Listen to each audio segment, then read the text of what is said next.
옛날부터 온 박사들, 언제나 알고 있는 이 박사들에 대한 등장이 여러 가지로 의미심장할 때가 있습니다. 이 박사들이 별을 보고 찾아오는데요. 별을 보고 찾아오면서 굳이 사람들에게 그리스도가 어디에서 나겠느냐라고 물을 이유가 사실은 없다는 겁니다. 유대인의 왕으로 나신 이가 어디 계시느냐? 우리가 동방에서 그의 별을 보고 그에게 경배하러 왔노라. 자신들이 별을 보고 찾아왔으면 별을 보고 찾아가면 될 일이지 예루살렘에 들어가서 굳이 이 말을 전해야 될 이유가 사실은 없습니다. 그러면 그런 이유가 있는 그 이유를 저와 여러분들이 한번 생각을 해봐야 된다는 거예요. 왜 세상에 예루살렘 그곳에 나아갔던 동방 박사들이 굳이 유대인의 왕으로 나신 이가 어디 계시냐라고 물으면서 동네방네 떠들고 다녔느냐라는 거예요. 이건 분명히 하나님께서 우리들에게 계시하시려고 보여주시려고 또한 깨닫게 하시려고 주시는 말씀입니다. 그냥 찾아가서 경배드리고 찬양하고 또 하나님께 영광을 올려드렸으면 될 일인데 동방박사들이 별을 쫓아서 나아가며 예루살렘에서 소동을 일으켰던 그 이유는 오늘 저와 여러분들에게 그리스도의 나심에 대해서 분명히 세상을 향해 선포하고 이 시대를 살아가는 저와 여러분들에게도 그리스도의 나심이 분명히 어디서 오는지에 대한 그 이해를 구하기 위해서 질문을 던지고 있다는 것입니다. 유대인의 왕, 당시에 총독의 자리에 있었던 이 헤롯은요, 왕이라고 하는 이 개념이 새롭게 들렸을 겁니다. 그때 당시에 왕이라고 하면요, 새로운 시대를 여는 사람입니다. 그가 말하는 것이 곧 법이 되어지고 새로운 문화가 되어지고 새로운 세상이 되어지는, 그래서 왕이 바뀌면요 모든 것이 다 새로워져야 되는 것입니다. 새로운 시대를 맞이하는 그러한 왕의 나타남을 선포하고 있는데요, 그 왕이 어디 있느냐는 거예요. 여러분과 저에게 유대인의 왕이라고 하는 이 의미는 유대, 찬송하다, 찬송하다의 의미를 갖고 있는, 찬송하는 사람들이 바로 유대인인데 여러분과 제가 찬송하는 사람들이에요. 그런데 무엇을 찬송하고 어떤 왕을 지금 찬송하고 있습니까? 여러분의 마음속에 누구를 찬송하고 누구를 기다리고 누구를 위해서 찬양을 드리고 있습니까? 여러분의 마음의 주인이 누구십니까? 동방박사들은요 바로 그 질문을 저와 여러분들에게 해마다 찾아오는 성탄절을 통해서 우리의 마음속에 찬송하는 그 찬송의 대상이 어디 있느냐라고 되묻고 있는 거예요. 여러분과 저에게 진짜 진정한 인생의 왕, 여러분의 마음의 주인은 누구십니까? 새로운 시대를 열어줄, 내 인생을 이끌어갈 진정한 왕은 누구십니까? 이것이 바로 유대인의 왕입니다. 여러분과 제가 찬송하는 이가 하나님이라면 그분이 저와 여러분의 왕이 되십니다. 그분이 여러분의 마음속에 계십니까? 그분이 여러분의 인생을 인도하고 계십니까? 그러면요 찾을 수 있는 거예요. 대답할 수 있는 거예요. 그런데 내 마음에 유대인의 왕, 내가 찬송하는 그 대상, 내 하나님이 내 가운데 없으면요 대답할 수 없는 거예요. 헤롯 왕과 유대 그 땅에 살고 있었던, 예루살렘에 살고 있었던 많은 사람들과 같이 문자적으로 나타났던 그 기록을 따라서 베들레헴에서 난다고 하는 그 이해만을 갖고, 그 지식만을 갖고 끊임없이 그리스도를 기다려야만 되는, 유대인의 진정한 왕을 기다려야만 되는 그러한 세상을 살 수밖에 없다는 것입니다. 헤롯 왕과 예루살렘이 소동한 이유는 다른 것이 아닙니다. 자신의 눈으로 바라보고 또한 자신이 경험하는 그 진정한 왕이 스스로라고 생각했고, 집의 권력을 쥐고 있었던 자기 스스로가 또 다른 왕이 온다는 것에 겁을 내고, 그리고 새롭게 나타나는 그 왕을 저지하기 위해서 그 왕을 찾아내기를 원했던 것이 바로 헤롯과 유대 땅의 모든 유대인들이라는 말씀입니다. 예수님께서는 마태복음 22장 42절에 너희는 그리스도에 대하여 어떻게 생각하느냐라고 묻고 있습니다. 여러분, 그랬을 때에 그 대답이 무엇이었습니까? 다윗의 자손이니이다 라고 역사적인 의식을 갖고 인간의 표현할 수 있는, 인간이 알 수 있는 기록물을 갖고 성경에 나타난 말씀을 갖고 고백을 하게 되어집니다. 틀린 고백이 아니에요. 그렇지만 예수님께서는 뭐라고 이야기하십니까? 그러면 다윗이 성령에 감동되어 어찌 그리스도를 주라 칭하여 말하느냐? 다윗이 그리스도를 주라 칭하였은즉 어찌 그리스도가 그의 자손이 되겠느냐? 예수님께서 오셔서 역사주의적으로 바라보는 제자들과 세상 사람들에게 역사주의적인 세계관이 아니라 초역사적인 세계관, 초이성적인 세계관, 초월적인 세계관을 갖고 믿음으로 바라봐야 할 세계를 우리들에게 알려주고 계시는 것입니다. 요즘에 아주 붐이 일고 있는 주식시장에 아주 붐이 일고 있고 세상 사람들의 관심에 아주 그냥 눈에 확 띄는 이슈가 있습니다. 일전에도 한번 말씀드렸던 메타버스라고 하는 초월과 세상이라고 하는 것을 합성해서 메타버스라고 하는 표현을 쓰죠. 이미 벌써 온라인상에서 또 다른 세상이 만들어지고 서로 집을 팔고 거래가 되어지고 여러 가지 다른 세상을 살아가고 있는 세상이 지금 세상입니다. 이미 여러분, 메타버스라고 하는 이 개념 자체가 우리 주님이 오시면서부터 알려주신 개념이에요.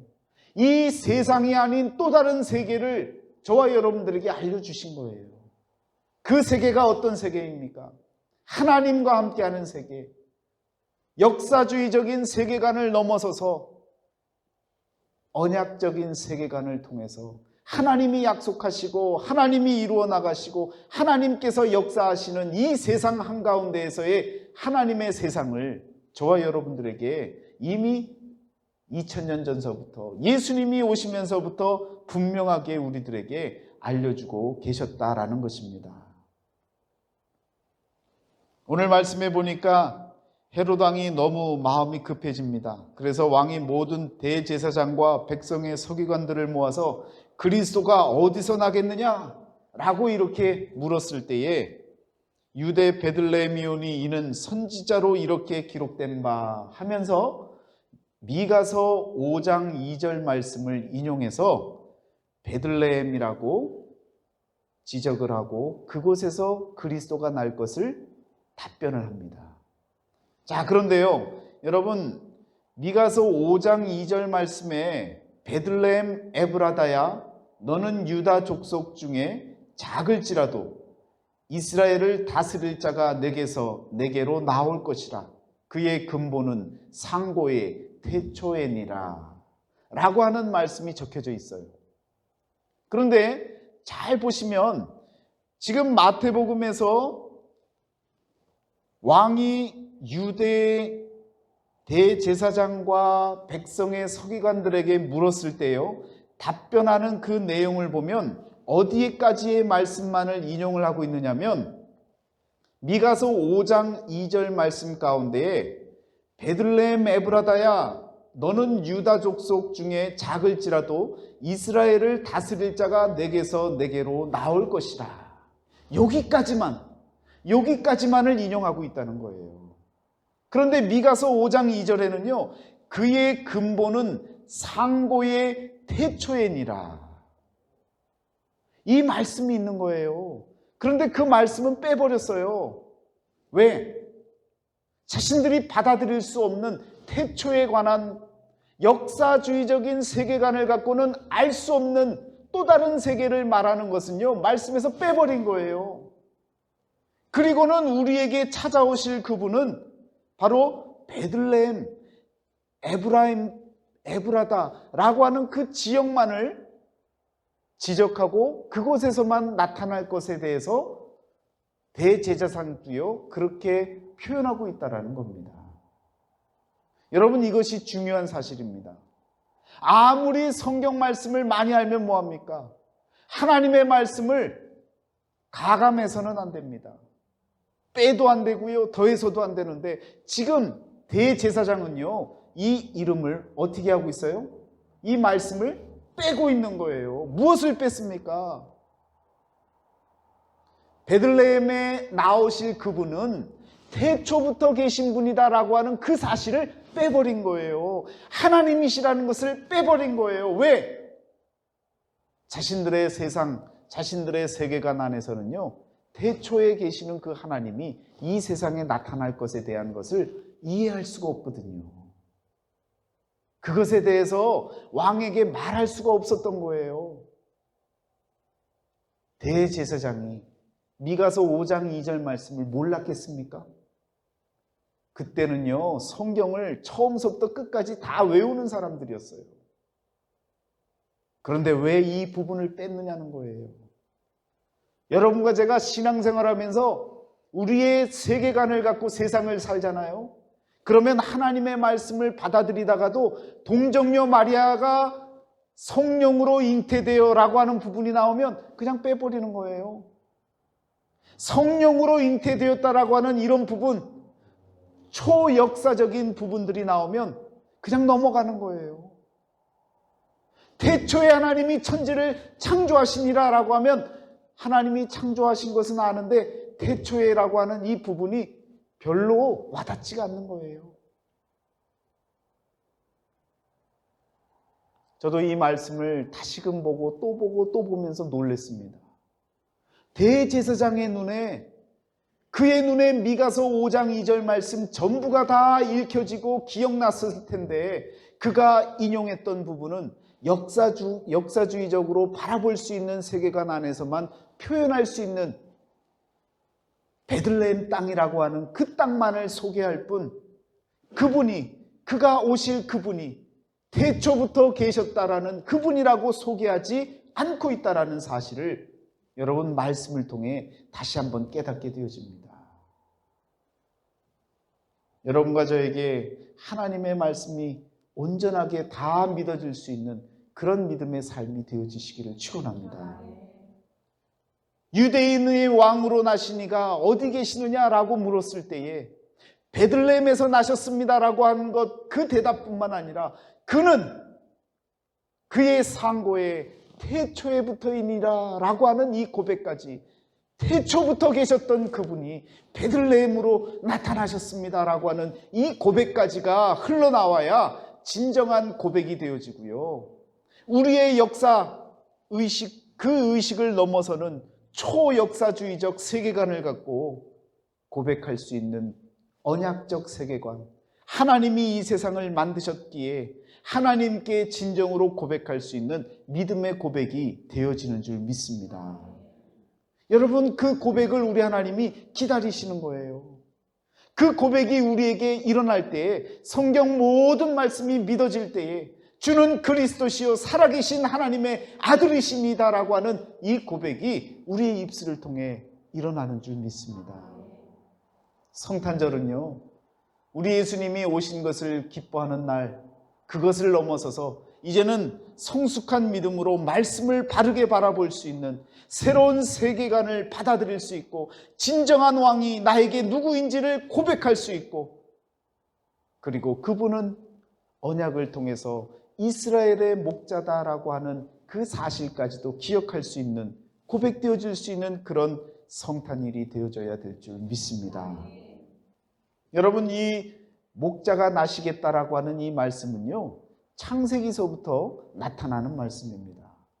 야곱이요, 요셉에게 축복의 말씀을 전하잖아요. 축복의 유언을 남기잖아요.